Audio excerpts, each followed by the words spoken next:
오늘 우리에게 주시는 하나님의 말씀은 역대하 20장 1절에서 13절까지 말씀입니다. 역대하 20장 1절에서 13절까지 말씀, 구약성경 681페이지에 있습니다. 역대하 20장 1절에서 13절까지 말씀, 제가 봉독하겠습니다. 그 후에 모압 자손과 암몬 자손이 몇 마흔 사람과 함께 와서 여호사밧을 치고자 한지라. 거기 와서 여호사밧에게 고하여 가로되, 큰 무리가 바다 저편 아람에서 왕을 치러 오는데 이제 하사손 다말 곧 엔게디에 있나이다. 여호사밧이 두려워하여 여호와께로 낯을 향하여 간구하고 온 유다 백성에게 금식하라 공포하며, 유다 사람이 여호와께 도우심을 구하려 하여 유다 모든 성읍에서 모여와서 여호와께 간구하더라. 여호사밧이 여호와의 전 셋들 앞에서 유다와 예루살렘의 회중 가운데 서서 가로되, 우리 열조의 하나님 여호와여, 주는 하늘에서 하나님이 아니시나이까? 이방 사람의 모든 나라를 다스리지 아니하시나이까? 주의 손에 권세와 능력이 있사오니 능히 막을 사람이 없나이다. 우리 하나님이시여, 전에 이 땅 거민을 주의 백성 이스라엘 앞에서 쫓아내시고 그 땅으로 주의 벗 아브라함의 자손에게 명령이 주지 아니하셨나이까? 저희가 이 땅에 거하여 주의 이름을 위하여 한 성소를 건축하고 이르기를, 만일 재앙이나 난리나 견책이나 온역이나 기근이 우리에게 임하면 우리의 이름이 이 전에 있으니 우리가 이 전 앞과 주의 앞에 서서 이 환난 가운데서 주께 부르짖은즉 들으시고 구원하시리라 하였나이다. 옛적에 이스라엘이 애굽 땅에서 나올 때에 암몬 자손과 모압 자손과 세일산 사람을 침노하기를 주께서 용납치 아니하심으로 이에 치우쳐 저희를 떠나고 멸하지 아니하였거늘, 이제 저희가 우리에게 갚는 것을 보소서. 저희가 와서 주께서 우리에게 주신 주의 기업에서 우리를 쫓아내고자 하나이다. 우리 하나님이여, 저희를 징벌하지 아니하시나이까? 우리를 치러 오는 이 큰 무리를 우리가 대적할 능력이 없고 어떻게 할 줄도 알지 못하고 오직 주만 바라보나이다 하고, 유다 모든 사람들 그 아내와 자녀와 어린 자로 더불어 여호와 앞에 섰더라. 아멘. 할렐루야. 오늘도 하나님의 크신 은혜가 여러분의 삶과 심령과 또 가정 위에 부어지기를 주님의 이름으로 축복합니다. 천고마비의 계절이 온 것을 아마 다들 실감하실 것 같습니다. 고유의 명절을 보내면서 아마 울긋불긋 물든 우리 단풍들도 보고 날씨가 쌀쌀해진 것들도 보면서 가을이 온 것을 느끼셨을 텐데, 이 천고마비, 하늘이 높고 말이 살찌는 계절이다라는 이 천고마비의 그 유래를 살펴보면은 꽤나 우리에게 큰 교훈을 전해주고 있습니다. 중국 은나라 때에 이 흉노족이 겨울만 되면 이 중국을 쳐들어 오았습니다.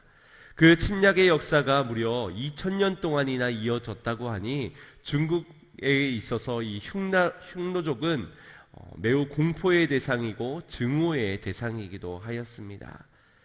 주로 먹을 것을 구할 수 없는 겨울만 되면 이 흉노족이 쳐들어오곤 하였는데, 이 흉노족의 강점이라고 한다면 말을 타고 쳐들어오는 그들의 기동력을 꼽을 수가 있었습니다. 말의 기동력을 가지고 일순간 국경을 넘어와 이곳 저곳을 휘저으면서 약탈을 하고 미처 손쓸 겨를도 없이 다시 자신들 나라로 돌아가니 당할 수밖에 없었던 것입니다. 그들이 타고 다녔던 말을 살펴보면 지난 가을에 얼마나 많은 풀들을 먹었는지 아주 살찌고 포동포동한 튼실한 그런 말들이어서 도저히 감당해낼 길이 없었던 것입니다. 이에 중국에서는 겨울에 들이닥칠 저 흉노족을 우리가 이 가을에 대비하여 맞서 싸워야 된다, 이 흉노족에 대한 경각심을 가지자라는 의미에서 이 천고마비라는 말이 시작이 되기 시작하였습니다. 가을 하늘이 높고 말들이 살찌는 계절이 되었으니 우리가 대비합시다. 흉노족의 쳐들어옴을 침략을 대비해 나갑시다 라고 말을 한 것입니다. 요셉이 애굽의 국무총리로 심우할 때에 바로 왕의 꿈을 해석하여 총리가 되었지요. 그 꿈이란 7년 동안의 풍년, 그 이후에 7년의 흉년이 오게 될 것이라는 그러한 꿈의 해석이었습니다. 이에 앞서 보냄을 받은 자답게 풍년일 때에 곡식들을 저축하여 흉년일 때에 차곡차곡 나누었으며 또 이웃나라에게 팔며 그렇게 나라를 이끌어 갔습니다.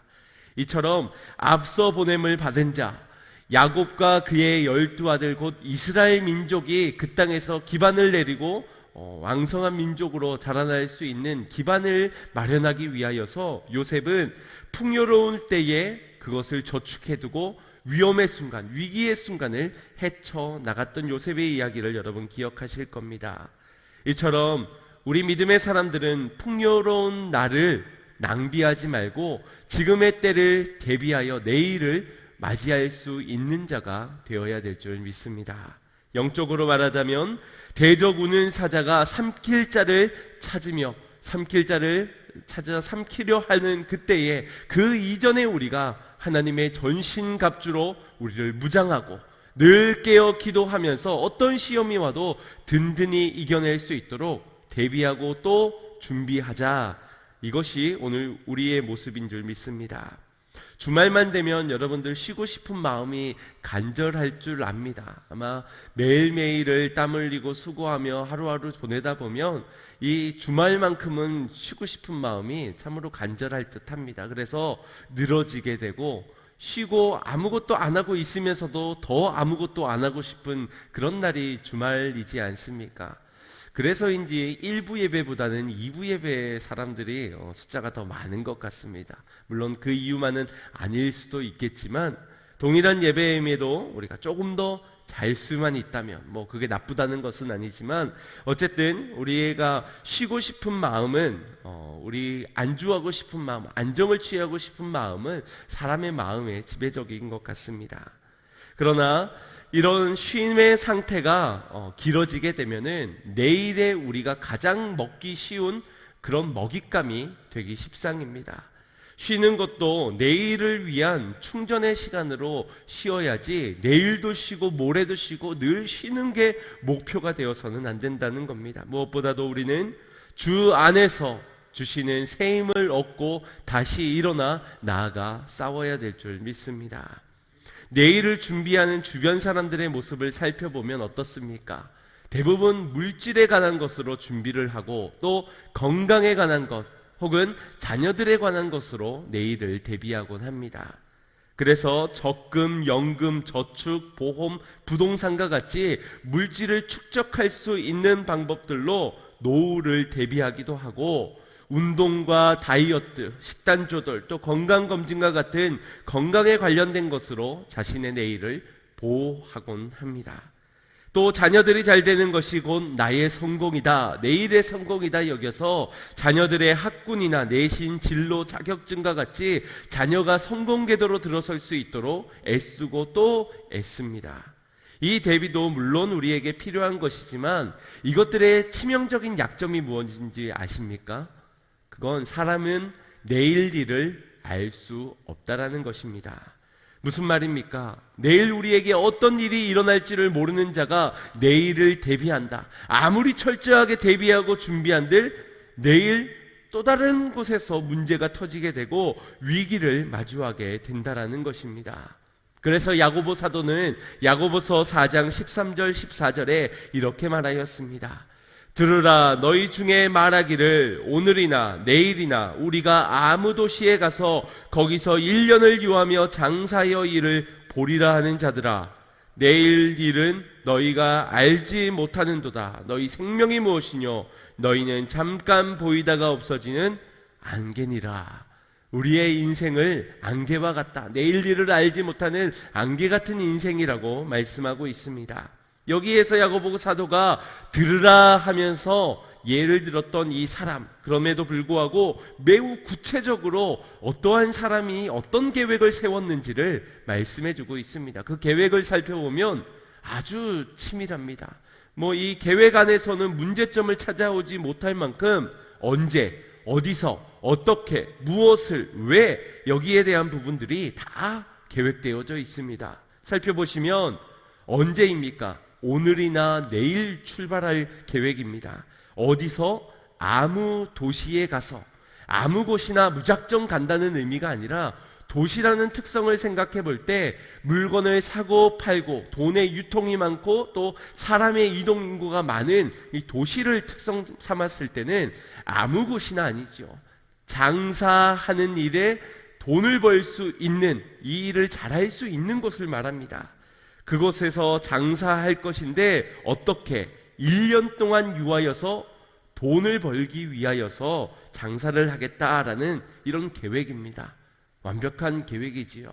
이 정도 계획이면은 실패하지 않고 성공할 것 같습니다. 다만 이 사람 역시도 내일 일을 알지 못하는 자에 벗어날 수가 없다는 것입니다. 그런데 이게 단 한 사람이 아니라 그러한 스스로 완벽한 계획을 세웠다고 말하고 안심하고 있는 자들아 라고 무수히 많은 사람들을 향하여서 일컫고 있습니다. 어쩌면 이 자들이, 이 말씀을 들어야 되는 자들이 우리이지는 않은가를 돌아보아야 할 듯합니다.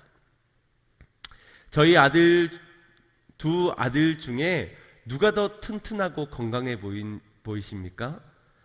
아마 많은 분들이 우리 둘째를 꼽으실 겁니다. 저도 아침마다 이 아이의 쭉쭉 키커라를 해주면서 다리를 붙잡고 감탄을 금치 못합니다. 이거 운동을 시켜야 되나 이런 갈등이 생길 정도로 굉장히 튼튼하고 건강한 아이입니다. 그래서 먹는 것도 얼마나 잘 먹는지 여느 아이들은 찾지도 않는 대추, 홍삼, 매실, 고추, 수정과 이런 것을 있어서 먹는 게 아니라 찾아서 먹습니다. 눈 뜨자마자 배고프다 하는 아이가 저희 둘째입니다. 그래서 웬만해서는 감기도 잘 안 걸리고요. 넘어져도 웬만해서는 우는 법이 없습니다. 오히려 저를 안심시키겠다고 넘어져도 안 아파, 나 하나도 안 아파 라고 안심을 시켜줍니다. 그래서 덕분에 둘째에 대한 걱정을 좀 덜 하기도 하는데요. 이번 명절에 뛰어놀다가 그만 머리를 TV장에 찧어서 이만큼 혹이 생기게 되었습니다. 이따 가시다가 구경 한번 하시면은 쥐포런 멍이 혹이 이만큼이 아직까지 가라앉지 않고 있습니다. 얼마나 서럽게 울든지 제가 달래는 것으로는 달래지지 않고 엄마 품에서 한참을 울다가 잠이 들게 되었습니다. 아이는 울음을 그쳤는데 제 마음은 불편함이 사라지지가 않는 거예요. 거의 하루 종일 마음이 불편했던 것 같습니다. 그것은 물론 찢어지지 않고 피가 터지지 않았다 그런 것에서 감사한 제목도 저에겐 있었지만 그래도 같은 공간 안에 눈앞에서 그 아이를 지켜주지 못하는, 다치는 걸 막아설 수 없다는 것에서 마음이 결코 편해지지가 못하더라고요. 그러면서 참으로 더덥다라고 느끼게 되는 것은 저희 집에 보면은 웬만한 가구들은 다 원형으로 되어져 있습니다. 혹이나 아이들이 다칠까봐 원형 테이블, 또 모서리가 있는 곳에는 그 커버를 씌워가지고 아이들이 다치지 않도록 보호막을 해놓기도 했습니다. 그런데 이 아이가 얼마나 그런 곳은 잘 피해서 다치는지 꼭 그 안에 놓은 그쪽에 가서 부딪히고 또 집 말고 밖에 가서 할아버지 집에 가서 그렇게 다치니 참 아무리 노력을 해도 허사구나 라는 그런 허무함이 들기도 합니다. 그런데 우리의 인생이 그러한 듯합니다. 뭐 좀 대비하고 뭐 좀 준비하고 그래서 안전하다고 느끼면은 꼭 문제가 터지지요. 우리의 인생이 그렇지 않습니까? 성실하고 정직하고 열심히 노력하며 산다고 어찌 문제가 우리를 피해 가던가요? 믿음이 있다고 해서 아이고 쟤는 믿음이 있구나 하면서 고난이 비켜 가던가요? 그렇지 못하다는 것을 아마 여러분의 인생의 삶의 이야기들을 통하여서도 많이 보고 느끼셨을 겁니다. 병에 걸릴 것을 대비하여서 건강한 식단을 먹습니다. 또 얼마나 많은 영양제들을 이름도 다 말할 수 없는 영양제들로 자신의 몸의 건강을 챙깁니다. 빠지지 않고 건강검진을 하면서 무병장수의 꿈을 꾸지만 그렇습니까? 그렇지 못한 경우들이 얼마나 많습니까? 늘 질병은 예기치 못하게 우리에게 찾아오지요. 은퇴 후에 노년엔 좀 평안하게 보내야 되겠다 해서 노후를 준비하지만, 나름 철저히도 준비하지만 우리의 노후가 그리 편하지 않다는 겁니다. 늘 이따금씩 일어나는 사건 사고는 우리의 모아두었던 물질도 마치 구멍난 독에 물이 새는 것처럼 줄줄줄 새나가고, 아무리 대비하고 준비하여도 인생이 덧없음을 깨닫게 된다는 것입니다. 그래서 한간에는 대비를 할 때는 최악을 생각해서 대비를 해야 된다라는 말들을 하곤 하지만, 우리가 생각하는 그 최악의 상황 역시도 얼마든지 비껴갈 수 있는 것이 우리의 인생사 같습니다. 자신의 예측이 빗나가기 때문이 문제인 것 같아 전문가를 찾아가 보고, 그래서 다른 사람들의 말에 귀를 기울이고, 또 어떤 사람들은 점괘를 보기도 하지요. 그렇게 시대를 예측하고 분석하여서 내일을 대비해 보려 하지만, 나도 내 인생을 잘 모르는데 내 인생에 아무런 관심도 없고 책임져 줄 수도 없는 그들이 어찌 우리의 인생을 논하며 보장해 줄 수 있겠습니까? 그 누구도 장담할 수 없다라는 사실입니다. 이처럼 우리가 내일을 아무리 대비하여도 문제는 일어난다. 그럼에도 불구하고 대비하고 준비를 해야 하는데, 여기에 있어서 가장 큰 문제점이라 함은 내일 일을 알지 못하는 것도 물론 문제점이지만, 가장 큰 문제점은 우리의 내일을 준비함 속에서 하나님이 계시지 않다라는 겁니다. 눈에 보여지는 물질, 눈에 보여지는 것으로 나의 내일을 준비하지만 정작 눈에 보여지지 않는 영적인 대비가 우리 안에 없어 하나님이 우리의 내일에 빠져진 계획 안에선 우리는 실패할 수밖에 없다라는 사실입니다. 결국 어떻게 되겠습니까? 사단의 공격 앞에 속절없이 무너지게 되는 것입니다. 낙심하게 되고 실족하게 되고 결국 하나님도 떠나게 되는 것입니다. 마치 서서히 뜨거워져가는 냄비 안에 무방비 상태로 들어앉아 있는 개구리처럼 말입니다. 죽어가는지도 모르고 그렇게 서서히 끝을 맞이하는 개구리처럼 우리가 영적인 무방비 가운데 하나님 없는 내일을 꿈꾸고 대비하고 살아가고 있다면, 우리는 어느샌가 죄에 빠져 멸망을 향해 가고 있는 그 길을 선택해 있을 것이고, 교만에 빠져 있을 것이고, 그래서 염려하고, 그래서 두려워하고, 그래서 낙심하고 실족하게 될 것입니다. 아무나 무너지지 않습니다. 아무나 실족하는 것이 아니고 아무나 하나님을 떠나는 것도 아닙니다. 영적으로 준비되어 있지 못한 자가 넘어지는 것입니다. 육적인 것만 신경 쓴 채 영적인 것에는 무방비 상태로 있으면서도 육의 것에 평안함을 느끼고 육의 것에 안정을 느끼니 아주 사소한 일로도 하나님을 떠나는 이유가 되어져 버리고 마는 겁니다. 하나님의 백성, 성도가 몸된 교회를 어찌 떠날 수 있습니까? 그럼에도 불구하고 떠나는 사람들의 모습을 보면 정말 사소한 일, 작은 오해와 말다툼으로, 눈에 보여지는 것 시험들로 인해서, 물질의 시험들로 인해서 교회를 떠나곤 합니다. 어떤 이는 주보에 내 이름이 잘못 기재되었다고 실족하기도 하고요. 어떤 분들은 요즘 영상을 많이 이렇게 비추곤 하는데 그 카메라에 내가 졸고 있는 모습을 찍었다고 그래서 창피해서 교회를 떠나기도 하는 이들이 있습니다. 그거보다 더 우스꽝스러운 이유들로 교회를 떠나는 이유들이 많지요. 그래서야 되겠습니까? 내일 일을 알지 못하는 것이 우리 모두의 약점일지언정 그래도 하나님 아버지를 모시고 살아가는 우리가 영적인 대비가 되지 못하여서 사단의 작은 유혹에, 정말 어리석은 것이지만 그럼에도 거기에 넘어져서 쉬운 먹잇감이 되어서야 되겠냐는 것입니다. 고린도전서 10장 12절 말씀에 그런즉 선줄로 생각하는 자는 넘어질까 조심하라라고 말하였습니다. 감당할 시험만을 주시고 피할 길을 내어주시는 주님을 말씀하면서 그래도 너희가 선줄로 생각하지 말고 넘어질까 조심해야 영적으로 깨어 있어야 된다라고 우리를 경고하고 있습니다. 제 아무리 신학을 하고 안수를 받은 목사라고 해도 수십 년 신앙생활을 한 신앙의 베테랑이라 할지라도 우리가 영적으로 대비하지 못하고 깨어있지 않는 한 우리는 얼마든지 넘어질 수 있는 존재들입니다. 그만큼 사단 마귀는 우리의 가장 약한 부분을 잘 알고 있기 때문입니다. 그렇다면 이러한 예상치 못한 인생의 문제, 위기의 상황을 우리는 어떻게 대비해 가야 할까요? 어떠한 자세로 이러한 위기를 극복해 내야 하는 것일까요? 오늘 말씀 가운데 이 은혜를 함께 나누기를 원합니다. 오늘 본문에 등장하는 여호사밧, 그는 남유다의 이스라엘 백성들 사이에서 몇 안 되는 선한 왕 중에 한 사람이었습니다. 그런 여호사밧은 위기의 상황 가운데서 참 해답이 되는 그러한 자세로 위기를 극복해 내게 됩니다. 먼저 1절 말씀을 보겠습니다. 함께 합독합니다. 그 후에 모압 자손과 암몬 자손이 마흔 사람과 함께 와서 여호사밧을 치고자 한지라. 아멘. 여호사밧도 우리네 인생의 이야기처럼 엎친 데 덮친 격에 예상치 못한, 예기치 못한 위기를 마주하게 되었습니다. 그것은 다름 아닌 세 족속이 함께 연합하여 이 남유다를 침공해 온 것입니다.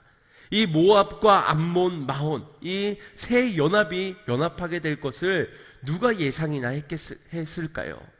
개인도 자신의 내일을 대비합니다. 국가도 내일을 대비해 갑니다. 그래서 예산을 세우기도 하고 그대로 계획대로 집행해 가기도 하지요. 또한 전쟁에 일어날 것에 대한 대비책도 마련하기 마련입니다. 그래서 그 예산 안에는 무기를 구입함도 군사의 훈련을 위한 예산도 많이 편성이 되는 편이지요. 그런데 세 나라가 연합해서 쳐들어올 것을 예상하여서 대비하는 나라가 과연 몇이나 있을까요? 아마 그렇게 대비하는 나라는 없을 겁니다. 그래서 당혹스러운 것이고, 그래서 이 문제가 크게 보이는 것이요, 그래서 넘어지고 무너지게 되는 것이 일반적인 것입니다. 아마도 이 연합군의 입장에선 그것을 예상했겠지요. 우리가 셋이 연합하면 저들을 이길 수 있다. 저들은 아마 우리가 셋이 연합했다는 사실 그 자체만으로도 마음이 무너질 것이다 라는 그러한 예상을 했을 것 같습니다. 여기에 쳐들어오는 세 족속 중에 모압과 암몬 족속이 누군지 아십니까? 그 족보대로 위로 올라가다 보면은 아브라함의 조카 롯, 그 롯에서부터 시작되어진 자녀의 이름이 바로 모압과 암몬입니다. 이 롯이 소돔과 고모라 성이 무너질 때에 자신의 두 딸과 함께 그곳을 빠져나오게 되지요. 남편들을 다 잃게 된 이 두 딸은 자신들의 가문을 위해 대를 잇기 위하여서 인간적인 방법을 취하게 되는데, 그것이 바로 술 취한 아버지에게로 동침하여 들어가 자식을 낳는 일이었습니다. 그래서 낳은 자식의 이름이 바로 모압과 암몬이었습니다. 어찌 보면 두 딸은 가문을 위해, 미래를 위해 내일을 대비한 것이다 라고 말을 할 수도 있겠지만, 언제나 그렇듯 인간적인 방법은 늘 문제를 야기하는 것입니다. 우리 믿음의 사람들은 늘 하나님의 방법을 구하고 하나님의 방법을 취하여 따라야지, 인간적인 방법으로, 세속적인 방법으로 취해 살아가다가 거기엔 반드시 문제가, 더 큰 문제가 일어날 수밖에 없다라는 사실입니다. 그렇다면 여호사밧은 이 위기를 어떻게 극복하였을까요? 분명 예상치 못한 일이었을 것입니다. 그래서 이 보고를 받은 여호사밧은 적군의 예상대로 두려워하였습니다. 3절, 4절 말씀을 보겠습니다. 여호사밧이 두려워하여 여호와께로 낯을 향하여 간구하고 온 유다 백성에게 금식하여 공포하며, 유다 사람이 여호와께 도우심을 구하려 하여 유다 모든 성읍에서 모여와서 여호와께 간구하더라. 아멘. 한 나라의 왕이 두려움을 가진다는 것은 이미 싸우지 않아도 진 것과 다를 바가 없습니다. 그러나 여호사밧은 두려움으로 인하여서 무너지지 않았습니다. 두려움으로 인하여서 포기하지도 않았습니다. 오히려 이 두려움으로 인하여서 여호와 앞에 엎드려지는 선택을 하고 있는 것입니다. 분명 두려움이 엄습하는 위기의 상황임에도 불구하고 그는 깨어 기도하였고, 그리고 백성들을 향하여서 금식합시다, 그리고 함께 기도합시다 라고 공포하고 있는 것입니다. 그 두려움이 변하여 내 기도 되었고, 첫날의 한숨 변하여 내 노래 되었네. 마치 이 찬양의 가사처럼 여호사밧은 분명 두려운 위기, 예기치 못한 내일을 맞이했지만 그럼에도 두려움에 포기하지 않고 두려움이 변하여 그의 기도가 되었고, 한숨 가득한 이 세상에서 그는 찬송을 드렸던 것입니다. 이 여호사밧의 두려움을 느끼게 된 것은 단순히 이 새 연합군의 등등한 기세, 그리고 전쟁을 하게 되면 죽음의 위협이 있을 것이기 때문에 거기에 대한 공포심에 두려웠던 것이 아닙니다. 그것이 전부이지 아니하였습니다.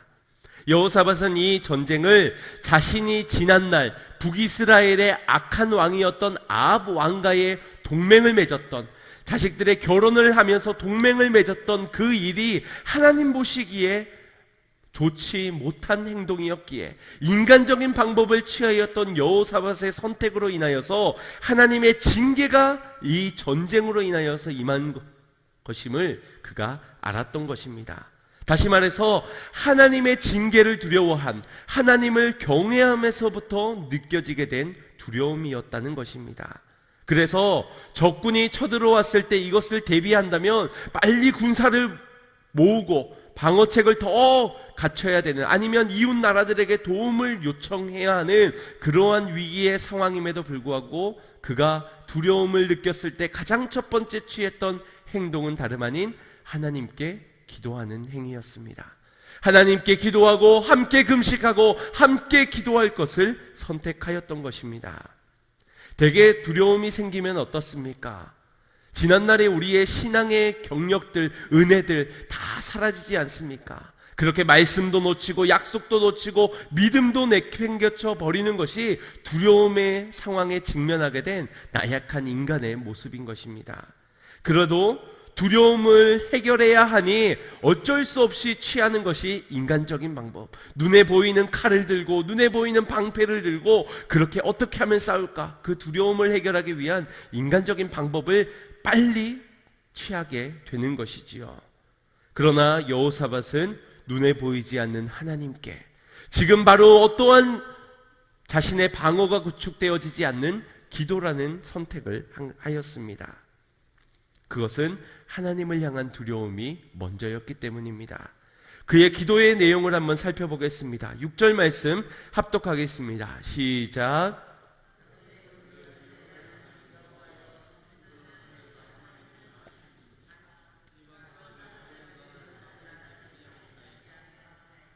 그의 손에 권세와 능력이 있사오니 능히 막을 사람이 없나이다. 아멘.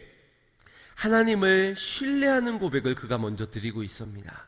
문제가 두려웠다면, 문제가 크게 보였다면 아마도 하나님 나 좀 살려주세요, 하나님 이 문제 좀 보세요, 왜 이 문제를 보시지 아니하십니까를 먼저 아뢰었을 겁니다. 그것이 가장 큰 두려움이었다면 말입니다. 그러나 여호사밧의 기도 속에서 보여지는 것은 믿음이었습니다. 하나님을 향한 신뢰였습니다. 그분을 인정하는 고백을 먼저 드렸습니다. 그의 기도의 내용 속에서 여호사밧의 두려움이 문제가 아닌 하나님이었다, 문제보다 더 크신 하나님을 바라볼 수 있는 믿음이 여호사밧에 있었다는 것을 알 수 있는 대목입니다. 9절 말씀을 또한 함께 보겠습니다.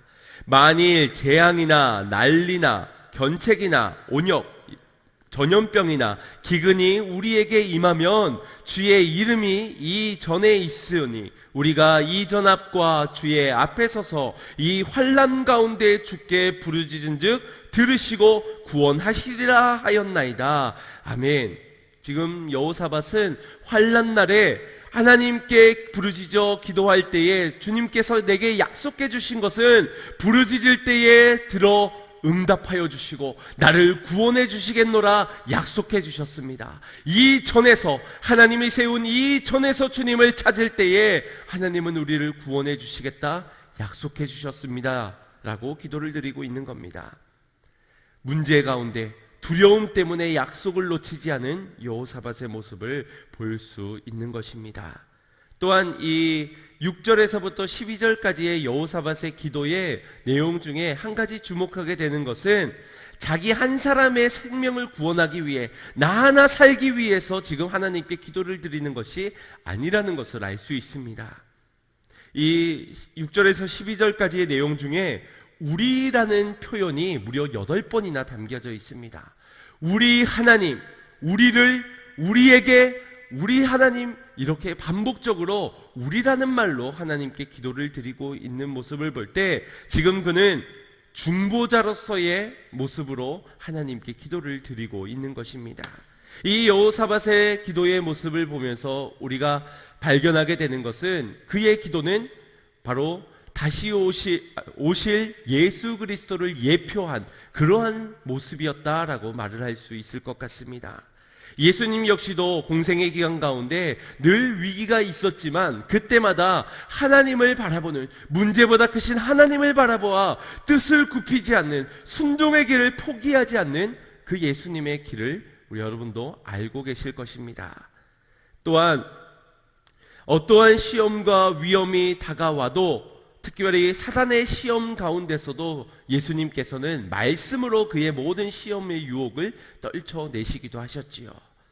또한 늘 우리의 약함을 두고 하나님께 중보기도를 드리셨던 분이 예수님이십니다.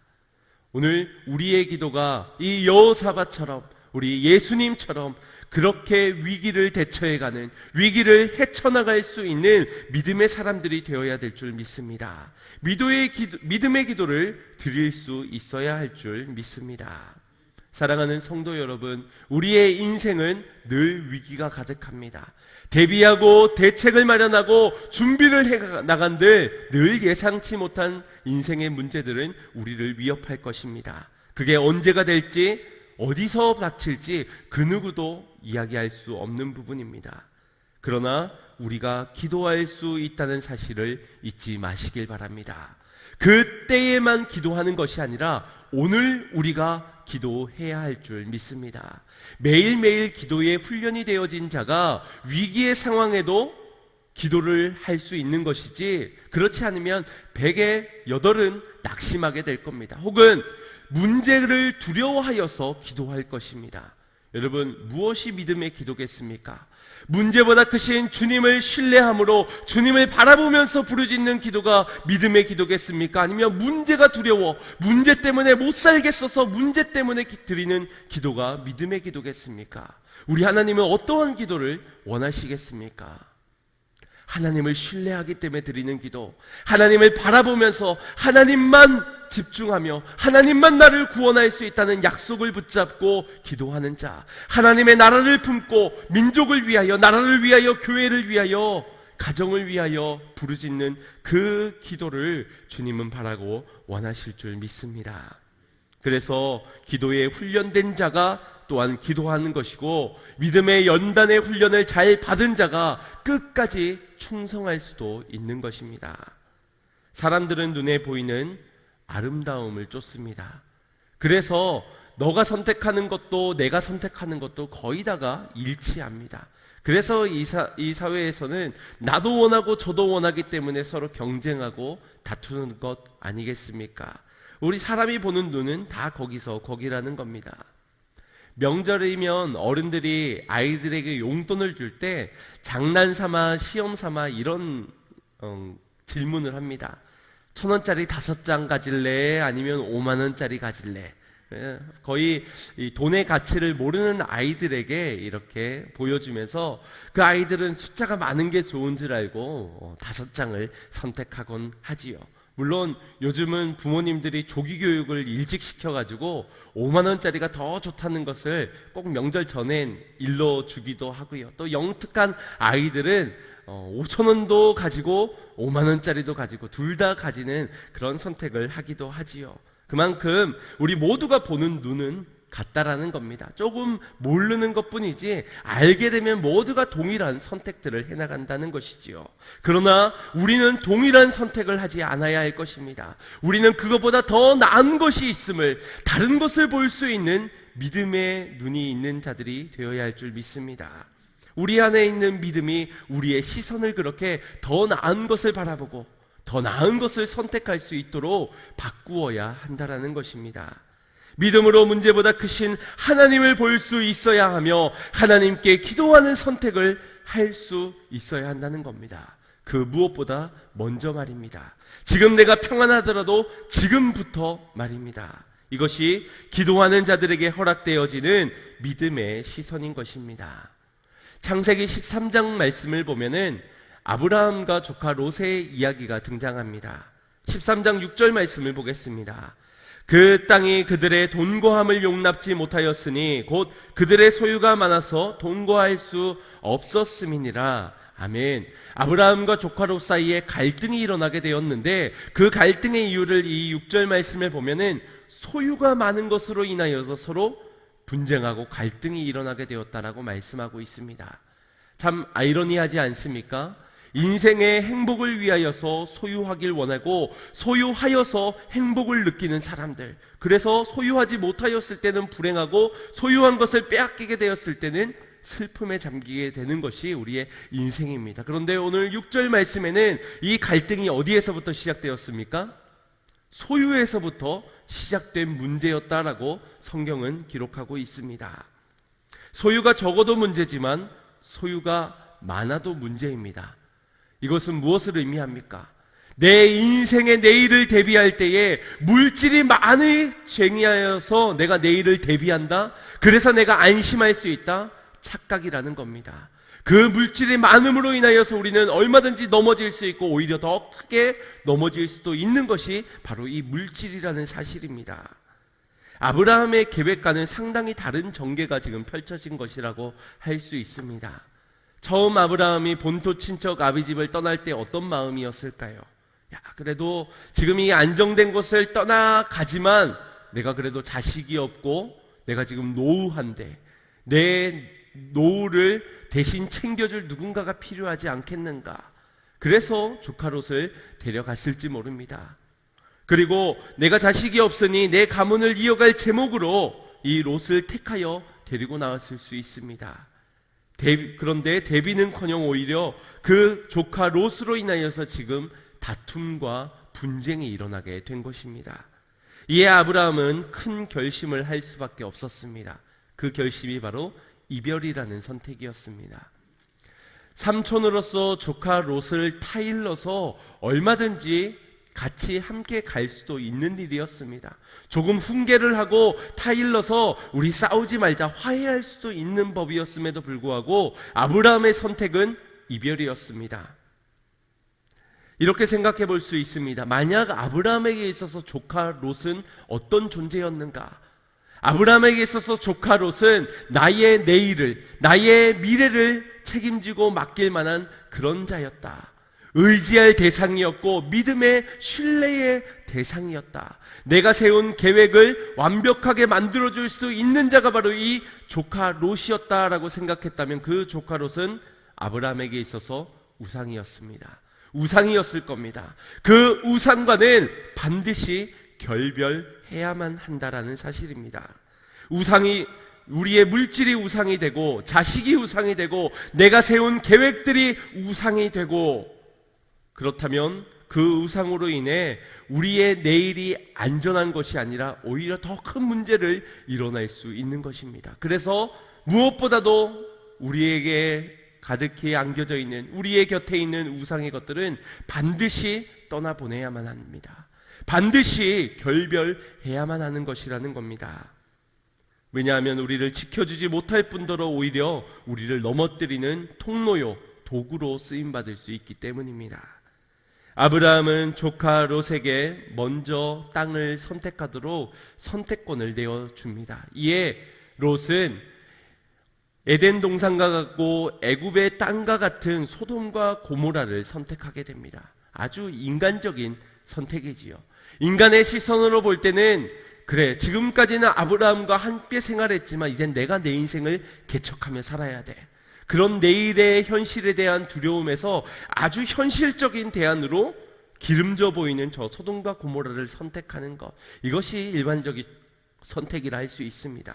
그에 반해 아브라함은 롯의 선택에 의하여서 자동적으로, 수동적으로 다른 반대쪽을 선택할 수밖에 없었습니다.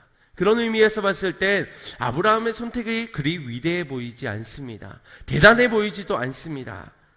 롯이 만약에 헤브론 골짜기, 저 척박한 땅을 선택하였다면 아브라함은 기름진 소돔과 고모라를 선택할 수밖에 없었을 겁니다. 하지만 아브라함의 선택은 롯에 의하여서 좌를 선택하느냐 우를 선택하느냐, 이 선택 이전에 이미 아브라함의 선택은 결정이 되어진 것입니다. 아브라함의 선택에 있어서는 하나님이냐 아니면 우상이냐, 소유를 선택할 것이냐 아니면 약속을 선택할 것이냐, 여기에서부터 이미 아브라함은 선택을 했기에 이별을 선택한 것이라 할 수 있는 겁니다. 이미 아브라함의 믿음은 하나님을 선택한 것이요, 이별을 선택함으로 소유가 아닌 약속을 선택한 것이라 할 수 있다는 겁니다. 그래서 아브라함의 믿음이 위대한 것입니다. 거기에 진정한 풍요로움이 있었고 진정한 아름다움이 아브라함의 걸음걸음 속에, 그가 복의 근원이 되어 가는 어느 곳에서든 복이 임하게 된 것입니다. 그래서 시편 기자가 시편 127편 1절에 이렇게 고백한 것 같습니다. 합독해 보겠습니다. 여호와께서 집을 세우지 아니하시면 세우는 자의 수고가 헛되며 여호와께서 성을 지키지 아니하시면 파수꾼의 경성함이 허사로다. 아멘. 하나님이 하시지 않으면 우리 인간의 힘으로, 노력으로 아무리 견고한 성읍을 세운다 하더라도 금세 무너질 허사라는 겁니다. 거기에 하나님이 계시지 않는다면, 하나님이 없는 것에는 무너질 헛수고일 뿐이라는 것입니다. 그래서 오늘 우리의 선택, 내일을 위한 우리의 선택은 하나님이어야만 합니다. 영적인 것이어야 합니다. 믿음의 눈으로 바라보며 더 나은 것을 선택해야 할 줄 믿습니다. 그렇게 여호사밧도 위기에서 하나님을 선택하였고 기도를 선택하였습니다. 그의 기도에서 가장 주목하게 되는 구절이 오늘 읽은 12절 말씀에 기록되어져 있습니다. 함께 합독하겠습니다. 시작. 우리 하나님이여, 저희를 징벌하지 아니하시나이까. 우리를 치러 오는 이 큰 무리를 우리가 대적할 능력이 없고 어떻게 할 줄을 알지 못하옵고 오직 주만 바라보나이다. 아멘. 무엇입니까? 오직 주만 바라보나이다. 주님, 어떻게 해야 될지 방도를 찾을 수가 없습니다. 이 대적에게서 어떻게 헤쳐나가야 될지, 내게는 대적할 만한 능력도 어떻게 할 방도도 나는 찾을 수가 없습니다. 그러나 나의 선택은 오직 주님만 바라나이다. 나의 기도는 두려워서, 저 적군 때문에 두려워서 드리는 기도가 아니라 오직 주님만 바라는 기도입니다. 이것이 오늘 우리가 할 수 있는 가장 최고의, 가장 최선의 대비책인 줄 믿으시길 바랍니다. 안타깝게도 많은 사람들이 평안할 때는 평안해서 기도하지 못하고 위기의 상황에서는 낙심이 되어서 기도하지 못하는 경우들이 있습니다. 또 기도한다 하여도 하나님을 바라보지 않고 그저 문제만 바라보고 기도하는 경우들이 허다합니다. 문제를 두려워하며 드리는 기도가 아니라 하나님을 신뢰하며 오직 하나님만 바라보며 하나님이 하실 때까지 기다리며 하나님의 방법을 취하는 그런 믿음의 사람들이 다 되시기를 주님의 이름으로 축복합니다. 그래서 오늘을 하나님을 바라보는 싸움을 해야 하는 것입니다. 오늘 내가 주님만을 바라보며 드리는 기도로 훈련되어져야 하는 것입니다. 코로나가 끝나고 나면 어느샌가 우리도 또 방심하겠지요. 그런 코로나가 또 우리에게 다가오지 않을 정도의 대비책은 마련하겠지만 항상 늘 예기치 못한 일이 우리 안에 일어나게 될 것입니다. 그러면 또 혼란에 빠지게 되겠지요. 또 오늘날 같이 이것이 맞다 저것이 맞다 서하다 이것이 정의다라고 말들을 쏟아내겠지요. 흔들리지 않을 수 있는 유일한 선택은 주님만 바라보는 것입니다. 환경이 무너져도 상황이 무너져도 늘 주님을 바라보는 선택이 어떠한 상황에서도 어떠한 위기에도 주님만 바라볼 수 있게 만드는 것입니다. 하루하루를 믿음으로 살아가십시오. 하루하루를 믿음의 기도로 심으시고 주님만 바라보고 주님과 함께 동행하는 삶으로 연단해 가십시오. 그때에 우리는 승리를 얻게 될 줄 믿습니다. 오늘 울며 씨를 뿌릴 수 있는 자가 어떠한 자입니까? 때가 이르렀을 때에 기쁨으로 달을 거둘 그때를 바라볼 수 있는 자 아니겠습니까? 신랑 되신 예수 그리스도를 기다릴 수 있는 자는 누구입니까? 그분이 오실 것을 반드시 믿는 자가 깨어서 기다릴 수 있는 겁니다. 그래야만 슬피 울며 이를 갈지 않을 수 있게 되는 것 아니겠습니까? 우리가 늘 주님을 바라봐야 합니다. 신랑 되신 주님이 올 그때에만 어디에 오실까 찾아서 나서는 것이 아니라 오늘 하루의 삶을 내일을 우리가 염려할 수밖에 없는 인생 가운데서 염려하지 않을 수 있는 유일한 방비책은 지금 오늘 주님을 바라보는 일인 줄 믿으시길 바랍니다. 사랑하는 성도 여러분, 여러분은 인생의 내일의 염려들을 어떻게 대비하고 살아가고 계십니까? 혹 내일 염려하지 않기 위하여 롯의 딸처럼 세상 사람들처럼 인간의 방법을 선택하고 그것으로 우리의 인생을 대비되었다 안심하고 있지는 않으십니까? 그것이 없어서 불안하고 그것이 있어서 안심하고 있지는 않으신지요? 영적인 무방비 상태에 있으면서도 육의 대비를 했다라고 안심하고 있다면 우리가 다시 한 번 더 우리가 정말 대비해야 되는 것이 무엇인지를 바라볼 수 있기를 원합니다. 우리의 최고의 대비책, 우리를 가장 안전하게 보호할 수 있는 그분을 선택하시길 바랍니다. 그분은 오직 우리의 아버지 되신 하나님이시며 우리의 참 소망이 되신 구원주가 되신 예수 그리스도인 줄 믿습니다. 아브라함과 같이 하나님을 선택하시고 여호사밧과 같이 주님만 바라보고 믿음의 기도를 드리는 모든 성도님들 되시기를 바랍니다. 그때에 우리가 기도를 선택하고 말씀을 붙잡고 약속을 붙잡고 주님만 바라보고 기도할 때에 이미 승리하신 주의 승리가 우리의 승리가 될 줄 믿습니다. 그 승리가 내일의 문제에도 반드시 우리를 승리케 할 줄 믿습니다. 다 승리하는 우리 성도님들 되시기를 주님의 이름으로 축원드립니다. 우리 이 시간 말씀을 생각하며 함께 찬양으로 은혜를 나누고 또 믿음으로 결단하는 기도를 드리길 원합니다.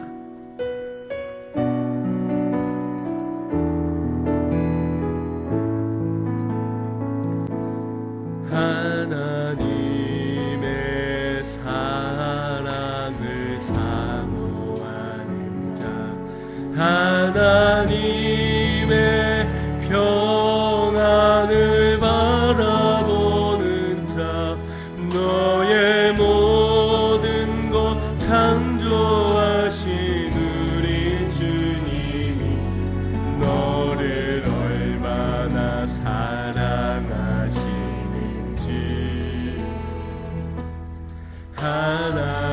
하나님께 찬양과 경배하는 자, 하나님의 선하심을 닮아가는 자, 너의 모든 것 창조하신 우리 주님이 너를 자녀 삼으셨네.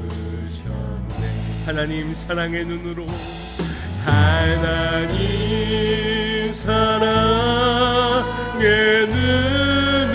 눈으로 너를 어느 때나 바라보시고 하나님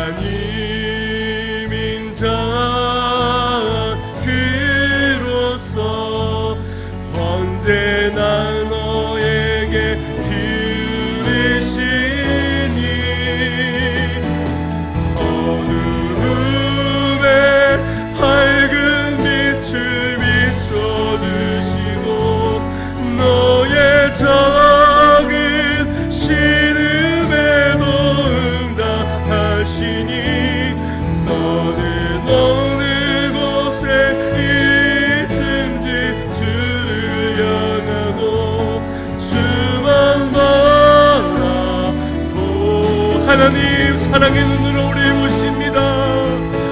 하나님 사랑의 눈으로 너를 어느 때나 바라보시고 하나님인 자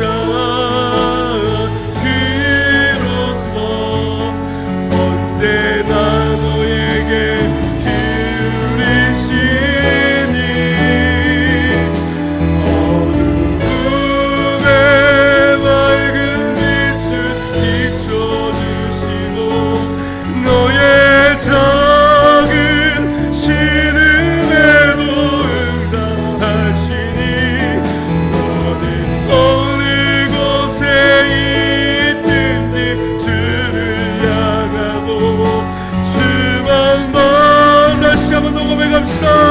하나님 사랑의 눈으로 하나님 사랑의 눈으로 너를 어느 때나 바라보시고 하나님인 자 그로서 언제나 너에게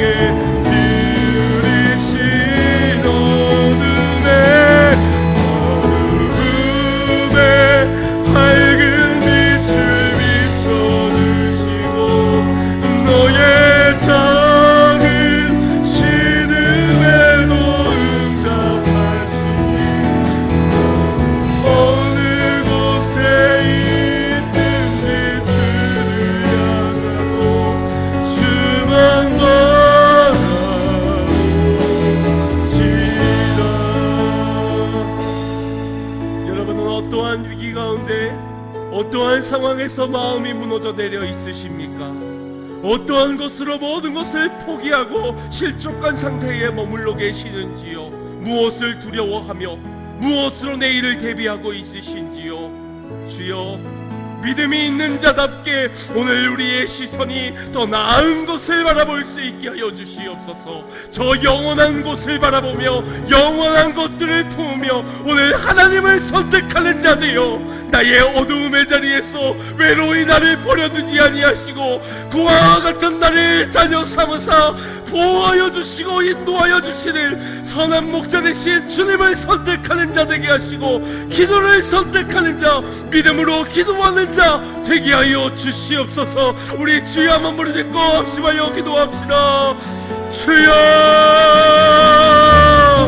사랑의 주 하나님 감사를 드립니다. 내일 일을 알지만 요망하고 염려하는 우리의 인생사에 오늘 우리의 선택이 너무나도 제한적이었고 눈에 보이는 육의 것을 따랐으며 눈에 보이지 않는 것들을 선택하고 대비하지 못하였던 우리의 인생이었음을 아버지 하나님 고백합니다. 찾아오는 낙심됨을 던져버릴 길이 없었습니다. 하나님이 없는 내일을 대비하였기에 기도의 훈련이 되어 있지 못하였기에 영적인 대비가 되어지 못한 나는 사단의 먹잇감에 너무나도 쉬운 먹잇감이었음을 아버지 아뢰입니다. 그러나 주님, 나의 믿음이 주님을 향합니다. 나의 믿음의 기도가 주님을 바라봅니다. 오늘 나의 신음하는 소리를 들으사 나를 외면하지 아니하시고 포기하지 아니하시는 주님의 그 사랑의 힘입어 오늘 주님 앞에 믿음으로 하러오니 주여 부르짖고 기도하는 자마다 하나님의 도우심을 보게 하시고 새 힘을 허락하여 주시는 주님의 의로운 손길을 보게 하여 주시옵소서. 사랑의 주 하나님, 오늘 우리의 인생 가운데서 그 어느 것을 대비한들, 그 어느 것을 준비한들 우리의 삶을 안전하게 안심하며 평안 가운데 걸어갈 수 있겠습니까? 이 땅의 인간적인 것으로는 그 어떤 것도 우리의 인생의 고난을 막을 길이 없음을 믿습니다. 오늘 우리가 믿는 것은 오늘 우리의 그러한 고난 가득한 위기 가득한 인생 가운데서도 주님은 나를 사랑하시고 주님은 나를 긍휼히 여기시며 나를 이끄시고 인도하실 것, 그것 하나 믿는 믿음 가지고 내일을 살아가게 하여 주시옵소서. 오늘을 기도하는 선택하게 하시고 오늘 소망 되신 주님을 선택하는 자 되게 하여 주시어서 이미 승리하신 주님의 승리를 나의 승리로 누리며 살아가는 그런 복의 근원과 같은 삶을 살아가는 우리 모두가 되게 주여 축복하여 주시옵소서. 예수님의 이름으로 기도드리옵나이다. 아멘.